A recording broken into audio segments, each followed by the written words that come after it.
नमस्कार, news time पर आपका स्वागत है। वोटिंग परसेंटेज बढ़ाने पर सुप्रीम कोर्ट पहुंचा एडीआर। सीजेआई चंद्रचूड़ की पीठ ने कहा जरूरत पड़ी तो रात भर सुनवाई के लिए बैठेंगे।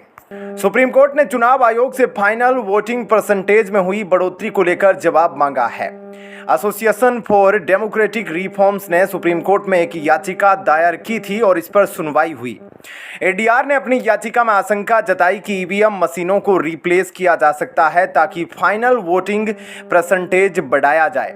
सोमवार से ही कोर्ट की गर्मी की छुट्टियां शुरू हो रही है, लेकिन वेकेशन बेंच इस याचिका पर सुनवाई करेगी। वहीं chief justice of India D.Y.. Chandrachud, justice JB. Pardiwala और जस्टिस मनोज मिश्रा की पीठ ने चुनाव आयोग को 24 मई तक जवाब दाखिल करने का आदेश दिया है। इसके अलावा कोर्ट ने कहा अगर जरूरत पड़ी तो हम मामले की सुनवाई के लिए पूरी रात बैठेंगे। एडीआर ने अपनी याचिका में वोटिंग परसेंटेज को लेकर संदेह जताया है।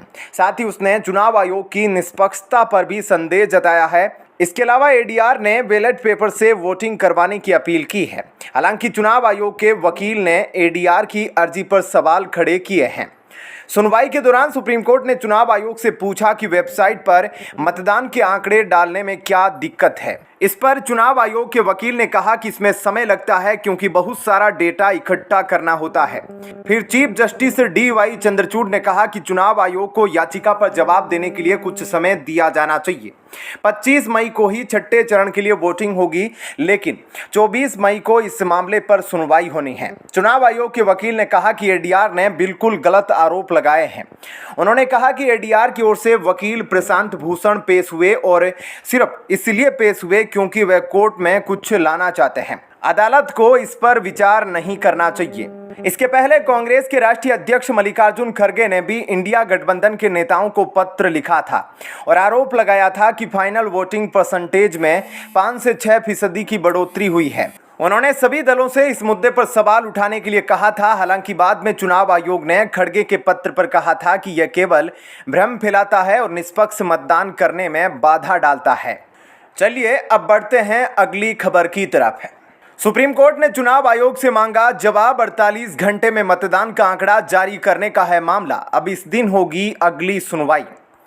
जी हां, सुप्रीम कोर्ट ने शुक्रवार शाम 6:30 बजे एक गैर सरकारी संगठन की याचिका पर तत्काल सुनवाई करते हुए चुनाव आयोग से 1 सप्ताह के भीतर जवाब मांगा है। याचिका में लोकसभा चुनाव के प्रत्येक चरण का मतदान होने के बाद इसका आंकड़ा चुनाव आयोग की वेबसाइट पर अपलोड करने का निर्देश देने की मांग की गई है। वहीं इससे पहले दिन में वकील प्रशांत भूषण ने शीर्ष अदालत से आग्रह किया था कि याचिका पर आज ही सुनवाई की जाए। Justice AS. बोपन्ना को विदाई देने के लिए सुप्रीम कोर्ट बार एसोसिएशन द्वारा आयोजित कार्यक्रम संपन्न होने के बाद शीर्ष अदालत की पीठ शाम को सुनवाई के लिए बैठी। प्रधान न्यायाधीश डी.वाई. चंद्रचूड़ ने याचिका पर जवाब देने के लिए समय मांगने के चुनाव आयोग के अनुरोध को उचित बताया। पीठ ने कहा कि चुनाव आयोग को याचिका पर जवाब देने के लिए कुछ समय दिया जाना चाहिए। इसके साथ ही शीर्ष अदालत ने याचिका को लोकसभा चुनाव के छठे चरण से एक दिन पहले 24 मई को ग्रीष्मकालीन अवकाश के दौरान उचित पीठ के समक्ष सुनवाई के लिए सूचीबद्ध कर दिया जाए।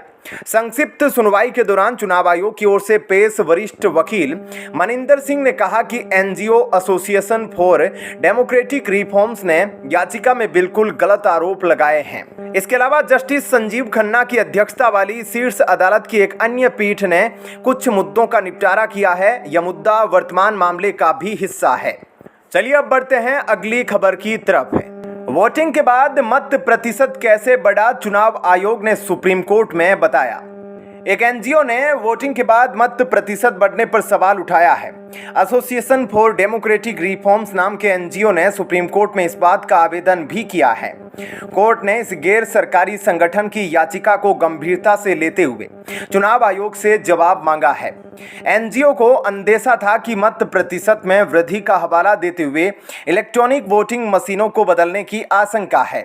कोर्ट ने चुनाव आयोग को 24 मई तक जवाब दाखिल करने का आदेश दिया है। एडीआर ने चुनाव आयोग को मतदान समाप्त होने के 48 घंटे के भीतर मतदान के आंकड़े प्रकाशित करने का निर्देश देने की मांग की गई थी। सुप्रीम कोर्ट की पीठ ने पूछा कि वेबसाइट पर मतदान के आंकड़े डालने में क्या कठिनाई है। चुनाव आयोग के वकील ने कहा कि इसमें समय लगता है क्योंकि हमें बहुत सारा डेटा इकट्ठा करना होता है।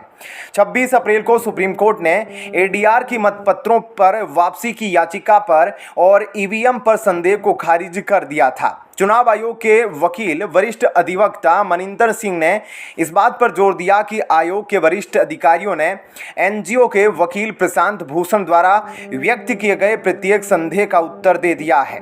न्यायमूर्ति संजीव खन्ना और न्यायमूर्ति दीपांकर दत्ता की पीठ ने चुनाव आयोग के अधिकारियों के साथ कई बार बातचीत करने के बाद 26 अप्रैल को बैक टू बैलेट याचिका को खारिज कर दिया था। ईवीएम के खिलाफ संदेह को यह कहते हुए खारिज कर दिया था कि वे विश्वसनीय हैं। सिंह ने कहा कि सिर्फ इसलिए कि भूषण को आवेदन के माध्यम से कुछ भी लाने का मन है, वह भी 2019 से लंबित याचिका में। अदालत को इस पर विचार नहीं करना चाहिए। यह चुनाव प्रक्रिया को बाधित करने का प्रयास है जिसके 4 चरण सुचारू रूप से संपन्न हो चुके हैं। सीजेआई की अगुवाई वाली बेंच ने भूषण को दिए जा रहे तरजीही व्यवहार के आरोप पर आपत्ति जताई और कहा, यह गलत आरोप है। अगर हमें लगता है कि किसी मुद्दे पर कोर्ट के ध्यान और हस्तक्षेप की जरूरत है तो हम ऐसा करेंगे, भले ही इसे कोर्ट के सामने कोई भी लाए। अगर जरूरत पड़ी तो हम मामले की सुनवाई के लिए पूरी रात बैठेंगे। दरअसल बेंच ने निर्धारित समय से कुछ घंटे बाद शाम 6:10 पर याचिका पर सुनवाई की थी। 26 अप्रैल को जस्टिस खन्ना और दत्ता ने कहा था कि हमारे विचार से ईवीएम सरल, सुरक्षित और उपयोगकर्ता के अनुकूल है। मतदाता, उम्मीदवार और उनके प्रतिनिधि तथा चुनाव आयोग के अधिकारी ईवीएम प्रणाली की बारीकियों से अवगत है। वीवीपैट प्रणाली को शामिल करने से वोट सत्यापन के सिद्धांतों को मजबूती मिलती है, जिससे चुनावी प्रक्रिया की समग्र जवाबदेही बढ़ जाती है। न्यायमूर्ति खन्ना और न्यायमूर्ति दत्ता ने फॉर्म 17C के तहत मतदान प्रतिशत की गणना और प्रकाशन की प्रक्रिया का भी विस्तृत विवरण दिया था, जो डाले गए मतों की संख्या का पता लगाने के लिए सबसे महत्वपूर्ण हिस्सा है। पीठ ने कहा कि मतदान प्रतिशत प्रत्येक मतदान एजेंट को प्रदान किया गया था। कांग्रेस, टीएमसी और सीपीएम द्वारा चुनाव आयोग को लिखे गए पत्र के तुरंत बाद एडीआर ने अदालत में एक आवेदन दायर किया था, जिसमें आरोप लगाया गया था कि चल रहे चुनावों के पहले और दूसरे चरण के लिए अंतिम मतदान के आंकड़े जारी करने में असामान्य देरी हुई है। एडीआर ने आरोप लगाया कि 19 अप्रैल के लिए मतदाता मतदान के आंकड़े 30 अप्रैल को प्रकाशित किए गए और 26 अप्रैल को दूसरे चरण के लिए क्रमशः 11 और 4 दिनों की देरी के बाद 30 अप्रैल को प्रकाशित किए गए। एडीआर ने कहा, चुनाव आयोग के 30 अप्रैल को जारी प्रेस विज्ञप्ति में प्रकाशित आंकड़ों में मतदान के दिन शाम 7 बजे तक घोषित प्रारंभिक प्रतिशत की तुलना में तीव्र वृद्धि लगभग 5 से 6% दिखाई देती है। अंतिम मतदाता मतदान डेटा जारी करने में अत्यधिक देरी, साथ ही 30 अप्रैल के चुनाव आयोग के प्रेस नोट में असामान्य रूप से उच्च संशोधन और पूर्ण संख्या में अलग अलग निर्वाचन क्षेत्र और मतदान केंद्र के आंकड़ों की अनुपस्थिति ने उक्त डेटा की सत्यता के बारे में चिंता और सार्वजनिक संदेह पैदा किया है। एनजीओ ने आगे कहा कि इन आशंकाओं का समाधान किया जाना चाहिए और इन्हें दूर किया जाना चाहिए। मतदाताओं के विश्वास को बनाए रखने के लिए यह आवश्यक है कि चुनाव आयोग को निर्देश दिया जाए कि वे अपनी वेबसाइट पर सभी मतदान केंद्रों के फॉर्म 17C भाग 1 रिकॉर्ड किए गए मतों का लेखा जोखा की स्कैन की गई सुपाठ्य प्रतियां प्रदर्शित करें, जिनमें मतदान समाप्त होने के 48 घंटे के भीतर डाले गए मतों के प्रमाणित आंकड़े हो। चलिए अब बढ़ लेते हैं अगली खबर की तरफ।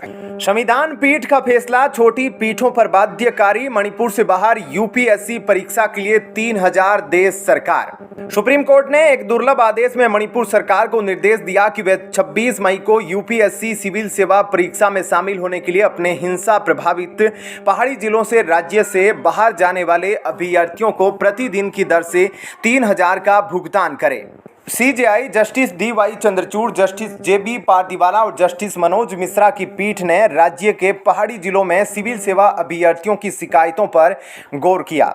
इन अभ्यर्थियों ने सुरक्षा चिंताओं के कारण मणिपुर के बाहर परीक्षा केंद्रों का विकल्प चुना है। पीठ ने आदेश में कहा, जो व्यक्ति वर्तमान में पहाड़ी जिलों में रह रहे हैं और यूपीएससी परीक्षा के लिए आवेदन किया है, उन्हें प्रतिदिन की दर से 3,000 रुपये का भुगतान किया जाएगा, ताकि ऐसे उम्मीदवार परीक्षा में शामिल होने के लिए राज्य के बाहर यात्रा कर सके। इस लाभ को प्राप्त करने के लिए इच्छुक किसी भी उम्मीदवार को आदेश में दिए गए ईमेल पर उनके वर्तमान जिले के नोडल अधिकारी को सूचित करना होगा। पीठ 140 छात्रों की ओर से मणिपुर के बाहर परीक्षा केंद्र स्थापित करने की मांग वाली याचिका पर सुनवाई कर रही थी। सुप्रीम कोर्ट ने कहा कि संविधान पीठ का निर्णय कम संख्या वाली पीठों पर बाध्यकारी होगा। शीर्ष अदालत ने हरियाणा के एक गाँव में निवासियों के सामान्य उपयोग की भूमि से संबंधित मामले में अप्रैल 2022 के अपने फैसले को वापस लेते हुए यह टिप्पणी की। शीर्ष अदालत ने 7 अप्रैल 2022 के अपने आदेश में कहा था कि कोई पंचायत उस जमीन के स्वामित्व का दावा नहीं कर सकती जो हरियाणा में भूमि कानून के तहत वास्तविक मालिकों से उनकी मंजूर सीलिंग सीमा से अधिक होने पर ली गई है। शीर्ष अदालत ने कहा था कि पंचायतें केवल उस भूमि का प्रबंधन और नियंत्रण कर सकती है जो मालिकों से ली गई है और उस पर स्वामित्व का दावा नहीं कर सकती। शीर्ष अदालत ने यह फैसला पंजाब और हरियाणा हाईकोर्ट की पूर्ण पीठ के फैसले के खिलाफ दायर विभिन्न याचिकाओं पर सुनाया था। हाईकोर्ट ने हरियाणा ग्राम सामान्य भूमि विनियमन अधिनियम 1961 की धारा 2G की उपधारा 6 की वैधता की समीक्षा की थी। जस्टिस BR गवई और जस्टिस संदीप मेहता की पीठ ने बृहस्पतिवार को दिए अपने फैसले में कहा कि हाईकोर्ट का फैसला 1966 में शीर्ष अदालत की 5 न्यायाधीशों की संविधान पीठ की ओर से निर्धारित कानून पर आधारित था। ऐसे में समीक्षाधीन फैसले में इस अदालत से कम यही उम्मीद की जा सकती है।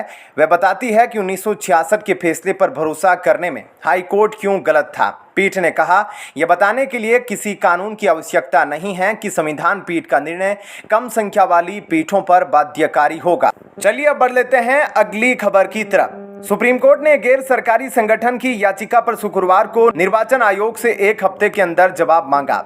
याचिका में लोकसभा चुनाव के प्रत्येक चरण का मतदान संपन्न होने के 48 घंटे के अंदर मतदान केंद्रवार मत प्रतिशत के आंकड़े आयोग की वेबसाइट पर अपलोड करने का निर्देश देने का अनुरोध किया गया है।